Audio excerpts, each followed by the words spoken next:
Nick Hilkins outside. Well, I was outside the London Stadium. I've come over here.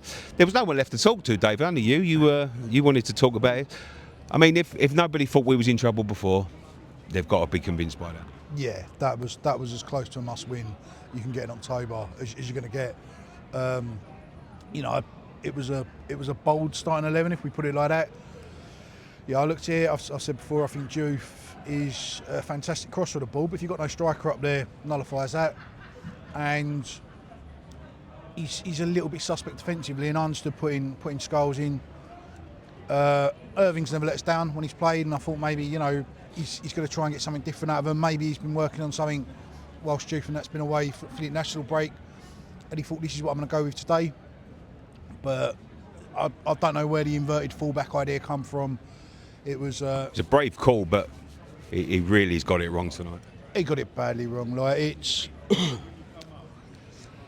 I admire and respect the fact that he's tried something different. I think from where we are, he's looking at this right now, and he's trying to find something that works. And he's 3 games in, obviously. But if you go back, we gave Lopetegui a transfer window that went disastrously wrong. Yeah.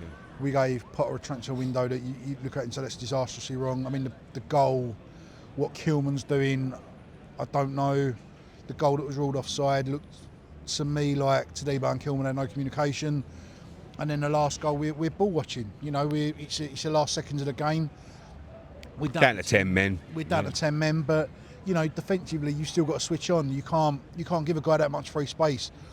And it was calamitous from start to finish. And I still think he's the right manager, and I think this is very premature to say, but if we do go down, and it does, this is feeling like a relegation season. This feels like Glenn Roeder in 2003, and it feels like Avram Grant in 2010, 2011. But if we do go down, he probably is the best manager on grab to get us back up.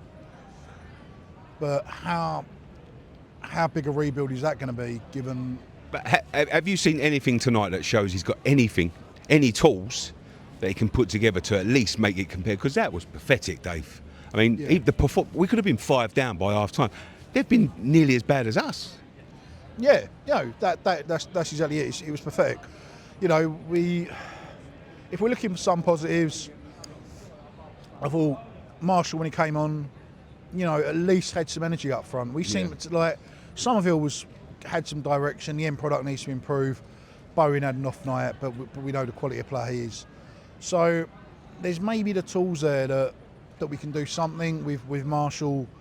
Bowen and Somerville either side of him. He just needs his first goal. He's a young lad. Once he get that first goal, and he'll be off the mark. Maybe something will go on a run for him, and he'll be the player that we desperately need. But I mean, you look at that defence. Forget the fullbacks for a minute. I thought the fullbacks weren't the problem tonight, but those centre halves were just so porous, so ball watching.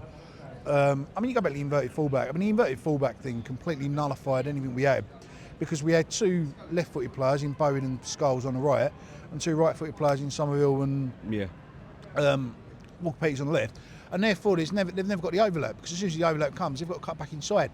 So I can't see him trying that again. I mean, that's got to be shelved. He's trying to do something. He's hoping. I think he's hoping. Right. I mean, he has had very limited time since he's been here. I mean, the international break, he would think that you'd get some training in, but it's going to be, he had very limited players. A lot of them went on international duty, and he's got to do something that he thinks is going to work. Yeah, and he's tried it tonight. I mean, going to a back 5 when you're 1-0 down at half time was a probably in hindsight a stupid move, and I don't know what he thought bringing Guido. What's Guido Rodriguez shown during international break that he's not shown during that left other players? Even if he put Wilson on that point and gone 4-2-4, you look at it and go, he doesn't fancy Wilson at all, does he? I mean, there's a lot of players you don't fancy. I mean, that's part of the problem. And looking at this, obviously Ward-Prowse was out. The Brazilian centre back Igor from Brighton not in the squad, Guilherme not in the squad. So there's clearly a lot there that he doesn't like. The problem is that, and it comes back to the biggest problem we've got at this club. If the ownership can't get some money from somewhere in January, and we don't go and start. We desperately need a centre half. We need some leadership. We spent 40 million on Kilman, and people were telling me at the time he's going to play for England under us. He's going to. We signed him for his leadership. He was captain of Wolves. There's no leadership there. Yeah. Tadebo, he's got no communication skills. You look at that midfield and you think, all right, Souček and Irving put themselves about a bit, but there's nothing in there that offered anything today. It's so disappointing. But if we're in the Championship, we're in the Championship this year. Maybe that will devalue the club to a point that he'll sell. But it's going to be grim for the next season, isn't it? Oh, it's going to be desperately grim. But Leeds on Friday night isn't going to be a lot of fun. But you look at it on paper and you think that's a winnable game. But then this was a week we needed 6 points. Yeah. We really needed 6 points this week to take some confidence and kick on. And that is a big blow tonight not to win that. And if we go to Leeds and you look at it and think, if we got a draw now, a draw in the bag today is a good result, but it's not enough. It's going to be. It's going to be grim. But thanks, Dave. My boy's calling me. Wants to go home now. He's had enough. Cheers, mate.